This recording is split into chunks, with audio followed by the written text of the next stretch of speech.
एक गांव में नंदू नाम का लड़का रहता था, जो अपने माता पिता की दिल से सेवा करता और उनकी हर बात मानता था। नंदू मन लगाकर पढ़ाई करता था और हमेशा सबकी मदद को तैयार रहता था। गांव के सभी लोग उसे बहुत प्यार करते थे। नंदू के पिता दिन भर फेरी लगाकर सब्जी बेचा करते थे और उसकी मां घर संभालती थी। उसकी एक छोटी बहन थी, जिससे वो बहुत प्यार करता था।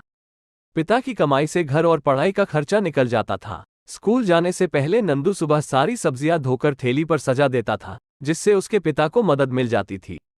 एक दिन उसके पिता बारिश में भीग गए और बीमार पड़ गए। फिर एक दिन अचानक उनकी मृत्यु हो गई। इस हादसे से पूरा परिवार हिल गया। घर में सभी पैसे के लिए मोहताज हो गए। नंदू के मां की तबीयत भी खराब रहने लगी। नंदू समझ नहीं पा रहा था कि कैसे वो परिवार की मदद करे। नंदू ठेली लगाना तो चाहता था, लेकिन अभी वो सिर्फ 8 साल का था। इतनी कम उम्र में वो इस काम को नहीं संभाल सकता था। नंदू ने अपनी मां से रामायण, महाभारत के साथ साथ दैवीय चमत्कार की कहानियां सुनी थी। उसके मन में विचार आया कि भगवान तो सभी की मदद करते हैं, उसकी भी जरूर करेंगे। ये सोचकर एक दिन तड़के ही वो मंदिर पहुंच गया। उसने वहां जाकर हाथ जोड़ा और बोला, भगवान मैं छोटा बालक हूं, पूजा करना नहीं आता, लेकिन तुमसे विनती करता हूं कि रास्ता दिखाओ। इस तरह नंदू स्कूल जाने के क्रम में नियम से रोज मंदिर जाता और भगवान से विनती करता। इस तरह करते करते उसे कई महीने गुजर गए। इस दौरान न तो भगवान ने दर्शन दिए और न ही परेशानी दूर हुई। कभी कभी नंदू निराश हो जाता कि उसे पूजा करना नहीं आता, इसलिए भगवान दर्शन नहीं दे रहे, वरना वो तो सबकी मदद करते हैं। फिर भी उसने मंदिर जाना और पूजा करना नहीं छोड़ा। आखिरकार एक दिन देवी मां को उस नन्हे भक्त पर दया आ गई। एक दिन जब नंदू बिस्तर पर गहरी नींद में सोया था, उसे लगा आकाश से एक तेज रोशनी आ रही है और पूरा कमरा रोशनी से भर गया। कुछ देर बाद उस रोशनी से हाथ में छड़ी लिए नन्ही परी निकली, जो बिल्कुल वैसी ही थी जैसा उसने किताबों में पढ़ा था। नंदू को यकीन नहीं हो रहा था। वो भौचक्का से बस उसे देखे ही जा रहा था। तभी परी ने मुस्कुराते हुए कहा, नंदू मैं सच में तुम्हारे सामने खड़ी हूं।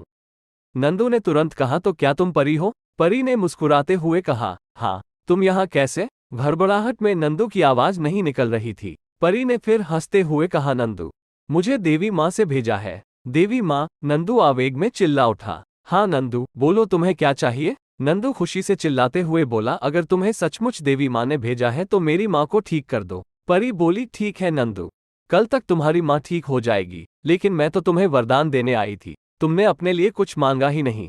नंदू बोला, मेरी माँ ठीक होगी तो पूरे परिवार की देखभाल कर लेगी।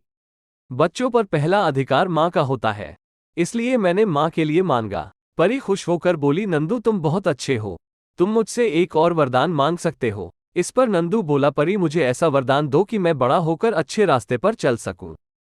परी ने खुश होते हुए नंदू को एक अंगूठी दी और बोली, इसे पहनकर जो मांगोगे वो मुराद पूरी होगी, लेकिन जिस दिन गलत काम के लिए इस अंगूठी का इस्तेमाल करोगे तो इसकी शक्ति खत्म हो जाएगी। एक बात और, इस अंगूठी का जिक्र किसी से न करना, वरना गायब हो जाएगी। ऐसा कहकर परी वहां से चली गई। सुबह उठकर जब नंदू ने देखा तो अंगूठी उसकी उंगली में मौजूद थी। उसने देखा कि माँ पूरी तरह से ठीक हो चुकी है और घर के काम कर रही है। वह अपनी माँ को सारी बात बताना चाहता था, लेकिन फिर परी की बात याद आ गई और वो चुप हो गया।